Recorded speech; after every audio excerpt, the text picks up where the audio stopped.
I spent the whole year exploring Etsy and I opened a bunch of different Etsy stores that were selling products that I use AI to generate part of that product. Maybe it was an image, maybe it was a text, maybe it was both. And today I want to share with you a couple of Etsy stores that you can open with AI, with tools like Midjourney and ChatGPT. I want to give you the pros, the cons of each one of them. I'm also going to tell you if I tried that method or not and what are the results. And hopefully you'll be able to come up with your own conclusion to figure out if this is something that you want to pursue or not. So I'm going to give you a couple of the ideas and a couple of stores that I tried in the past, but they're mostly going to fall in two categories. One are going to be digital products and the second one is going to be print-on-demand products. And sometimes it's going to be a mix of both. The reason being why I focus on digital products and print-on-demand products is because these type of products give you a lot of freedom. You don't need to have an inventory. You don't need to be stayed in one place. This is why I decided to leave United States and go to Europe for 4 months, because I had that freedom that Etsy and other side hustles that I run allow me to do. Also, before we start, I want to give you a fun fact about top Etsy stores ever, okay? I'm talking about top 10 Etsy stores on the platform. Within the top 10 Etsy stores on the platform, most of them are stores that are what I would call supplier stores. And what I mean by that is they don't sell finished products. So they don't necessarily sell like a handmade towel or something like that, or a handmade necklace. What they do instead, they sell supplies for these people. So one of the top selling stores on Etsy is a store that sells parts of jewelry. So if you are into making necklaces, or rings or earrings or something like that, there's a store that sells supplies for that, and it's one of the top 10 stores on Etsy. Why am I telling you this and why is this interesting?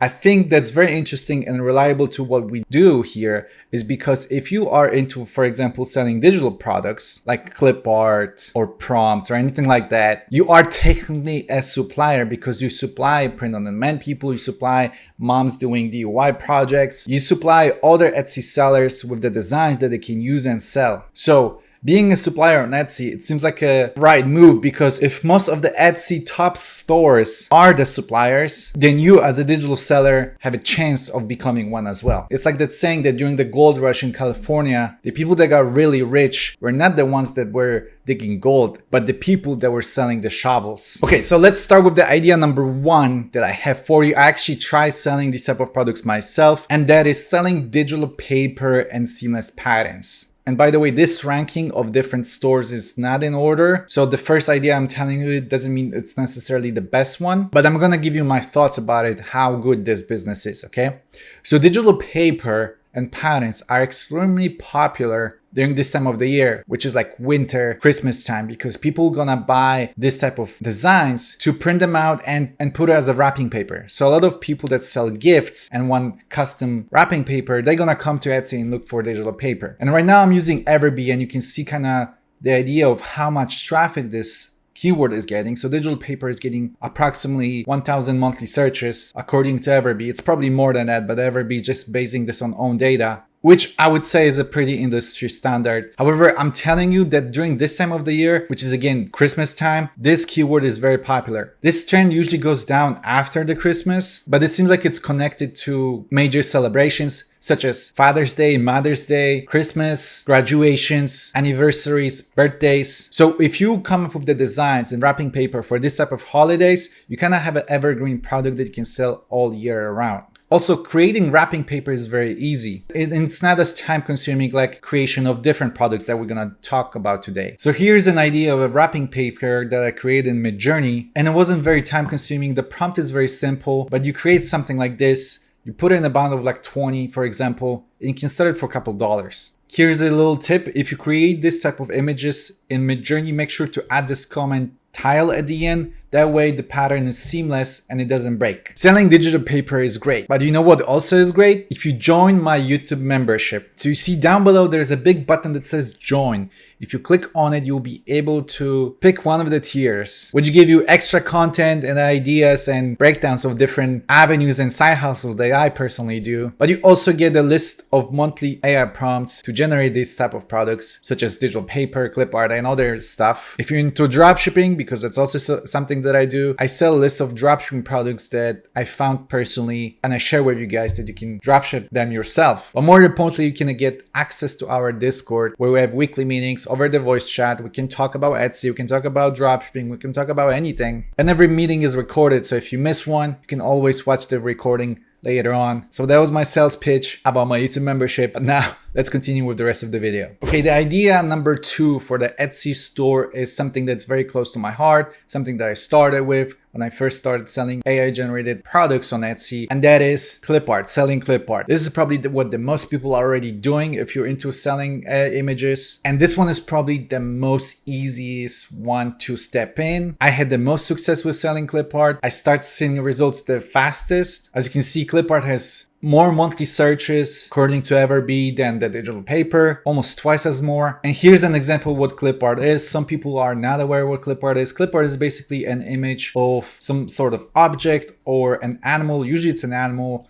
or a human or like a flower, something like that. People buy clip art because they want to put it on some DIY projects, or maybe they're using for print on demand stuff. I noticed that a lot of clip art is purchased by moms and teachers, which use them for stickers or to put them in their classroom or something like that. Clip art is just very popular. But let me tell you the truth about selling clip art, okay? Number 1, it's really fun. I really enjoy making clip art. I think this is the most fun part about doing this. It's fun to create these images of elephants or tigers or something. It's just fun. It's fun to do that. It has relatively good traffic, and I personally had the most success with clip art. You can kind of get sales relatively fast, but it comes with its own issues, okay? One of the issues is that this can be kind of time consuming. I mean, you can create those bundles, put it up on Etsy, and once you create something, it's there forever. You don't have to really, edit a lot of stuff. So in that way, it's kind of passive, but the process of creating clip art, it can be time consuming. The reason being is because tools like Midjourney and ChatGPT can take some time to create the images. Then you have to put them in a bundle. Then you have to upscale them. Then you also need to remove the background, because a lot of people that buy clip art expect that the objects do not have white background behind them. And this whole process, if you want to do it on scale and be profitable with this, can be a little bit time consuming. I have a whole free course dedicated to creating clip art and selling it on Etsy. If you want to watch it, I'm going to have a link for it down below in the description of this video. But to summarize it, it's fun. You can see results relatively fast, but it can be time consuming. So you got to figure out for yourself if that's something that you want to pursue. And since you're making digital papers and clip art and maybe other products, you might as well sell the prompts that you use to create these type of images. So people are buying Midjourney prompts on Etsy. And here's the monthly search. As you can see, it's the lowest one from all 3 that we see so far. That's because it's relatively new. Midjourney prompts, it's something, it's a new thing. People are not used to buying these type of digital products, but they are buying them. And I know that people are buying them because I'm selling them myself. Here's something that I noticed about Midjourney prompts. I was very successful with selling Midjourney prompts in like the summer. So since like July to like September, I was doing well. But then something happened and I think people lost interest, or maybe they figured out, hey, maybe I'll just create those prompts myself. I don't know what happened, but the traffic kind of did slow down. I do still get sales on my store that's selling prompts, but not as many as I used to. But here's an example. So someone is selling this guide of 24 prompts for $7. And so far, this thing got 67 sales in the last month. So selling prompts, it's actually probably the easiest one to do, because all you need to do is just create an image. If it's looking good, you copy the prompt that you used to create that image and you put it on a PDF file or on some sort of spreadsheet. Relatively easy. But here's a big tip I'm going to give you if you create the prompt guides, okay? There's a lot of prompt guides on Etsy that are just selling an Excel spreadsheet with a list of prompts, and they don't show an example. They don't show like what type of images you generate. And these prompt guides very often get bad reviews. Maybe not bad reviews, but like 3-star reviews, because people are just not happy because they're not sure what they're looking at. So if you create a prompt guide, make sure that you show examples of what that prompt is actually generating. That way you can charge more money, and also you are not gonna get a bad review. So prompts are probably the easiest one to sell. Some of them you can sell them actually for a pretty high price, but the traffic has slowed down. And if you're not putting effort into creating prompt guides and you show them examples, you're risking getting a bad review. Another idea is mixing the AI art with the something physical. And that is the print-on-demand product that I personally started selling earlier this year. And it is selling phone cases. So as you can see, the traffic for phone case is way higher than like clip art or prompts or anything like that we talked so far. So far, phone cases are getting way more traffic than anything else that we talked about. And the cool thing about those phone cases is that they are fun to do. I really enjoyed making these patterns and designs.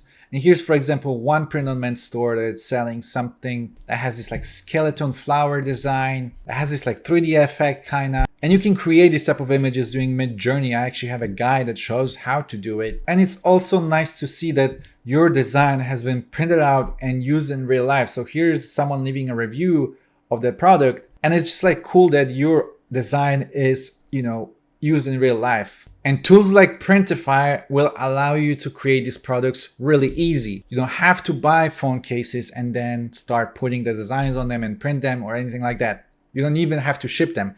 Printify will do it for you. You just upload your design. Once you get an order on Etsy, Printify will pick up the order, ship it to your customer. Super easily done. And also, if you use my coupon code, which you can see right now on the screen, you can get the 30 days for free on Printify. Even if you have an already Printify account, just go to your settings and click on apply coupon and use my code. You're gonna get 30 days for free. You don't need to give your credit card number, nothing like that. Just try it out, because this is very important. If you decide to sell print-on-demand products, such as the phone cases, and you want to be profitable, you're almost gonna need the premium, okay? The reason being why is because once you get the premium, you reduce the cost of printing by a couple dollars, which will increase your profits. Because Etsy is a marketplace and there's a lot of print-on-demand people on Etsy, and therefore they are using competitive pricing. Most of these people that are pretty successful with print-on-demand products, they do have a Printify premium just because they want to reduce the cost. And once you get a couple of sales a day, you can pay for that premium package relatively easy. You can probably make that money within a day if your store is pretty successful. But here's my personal experience with selling print-on-demand products, specifically the phone cases. I had mixed results. I think selling print-on-demand products is way harder than selling digital products. And that mostly comes to like your presentation, your brand, and your mockups. I think my problem was my mockups. They were not necessarily really attractive to people, as well as maybe designs that we're using were just like, eh. So I kind of stopped making new print-on-demand phone cases until I figure out what is a good approach to sell them. But there are stores on Etsy that are really successful with this. It's like this store that I showed you earlier. She sold 255 of those in the last month. So clearly you can have success doing this type of business, but you need to be good with branding and figure out your own designs that are gonna attract people to your store. And since we are on topic of selling print-on-demand products, here's one print-on-demand product that's probably gonna dominate the search results. And that product is wall art. So wall art are basically paintings that you can sell on Etsy. As you can see in the search results, this one so far is gonna have the high search results on this platform. Extremely popular products. And I personally try to sell wall art myself. But again, here's the reality that I faced off, okay? Same like with the phone cases, I didn't have much success with selling wall art. For some reason, selling digital paper, selling clip art, selling prompts was way easier for me to generate sales really fast than with wall art. So even though this is a great niche to sell just because of the search results, it might be tough to get into it. And again, I think it all comes down to the presentation, your brand, and what type of images are you selling. Another cool thing about wall art is that you can sell two versions of it. One is a print-on-demand product. So for example, you sell an image of these flowers right here and you put them on a Canva or something using Printify, and Printify will ship it to your customers. Or you can sell a digital version of it, which is just the image of that. This is actually a digital version because it only costs $3. I doubt this is a print-on-demand product. So you just sell a design of it, but not the wall art itself. Obviously, if you sell the actual wall art, the profits are probably higher, so you can make more money. But if you just sell the digital versions of it, it's probably easier and faster to create more of those because you just create an image and put on a mockup, and then you create another one and do the same thing and the same thing. You can scale that faster. But again, speaking from personal experience, I tried selling print-on-demand wall art and digital wall art and had little success. And I'm not saying this because I want to discourage you. As you saw, this is a pretty popular niche, but it's tougher to step in than, for example, clip art or digital paper. And since we're talking about hybrids, which is a product that can be both digital and print-on-demand product, let's talk about stickers. So stickers have relatively high monthly searches as well.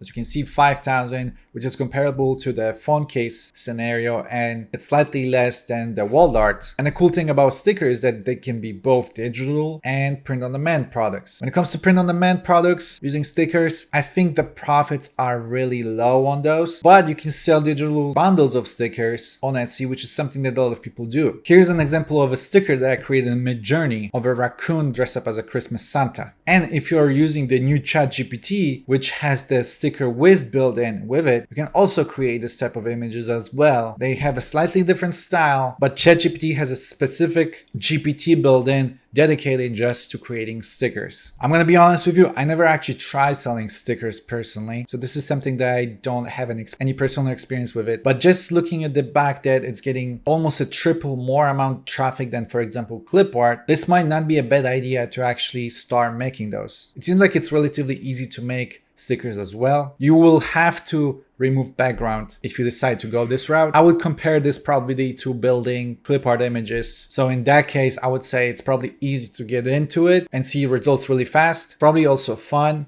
but possibly also time consuming. Here's another idea that I want to share with you, and that is selling coloring books. When it comes to coloring books, the traffic is slightly lower than, for example, clip art or digital paper, but it's still above 1,000, which is in a similar range. The margins on coloring books are relatively good too. This guy is selling it for $14.88. When you compare it, for example, to like clip art, where you sell them for like $3-4, this has way higher margins. ChatGPT has also built in GPT that allows you to create coloring books. It's called Coloring Book Hero. This GPT is dedicated just to creating this type of images. You can make them in Midjourney as well. But what I found with ChatGPT is that ChatGPT is a little bit more accurate. So when you say that you want a reindeer with a red nose that has 3 fingers, for example, ChatGPT is going to be very exact and make exactly what you want. And Midjourney doesn't always capture the accuracy the way you want it, but Midjourney is better with like more abstract ideas. I personally never tried selling coloring books, so I have very little experience with it. But based on the traffic searches, which again, it's not the highest, but it's not as low as like, for example, selling Midjourney prompts. It seems like it might be a good market. Margins also are relatively high, so it might be worth a try. Another one which I would say it's relatively easy to create are junk journals.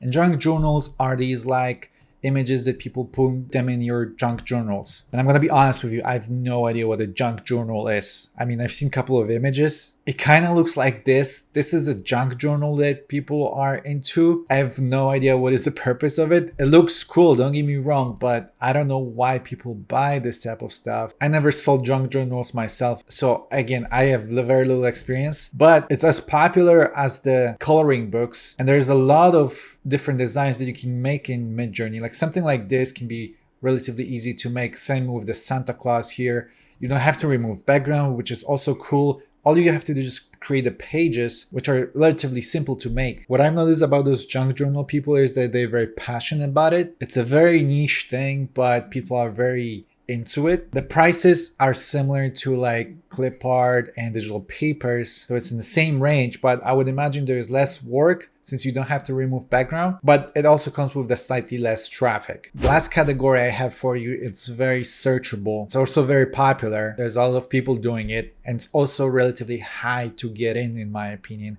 It's the hardest one probably, but there's probably the most money with it once you find the golden formula, and that is selling t-shirts. T-shirts are extremely popular among the Etsy population. You can create t-shirts using print-on-demand websites like Printify, and most of the t-shirts, honestly, the best selling t-shirts are with quotes. So something like this that has a quote on it, or some copyrighted images like this design. This is a copyrighted image. I would not sell this type of t-shirt on Etsy. It's probably gonna get you in trouble.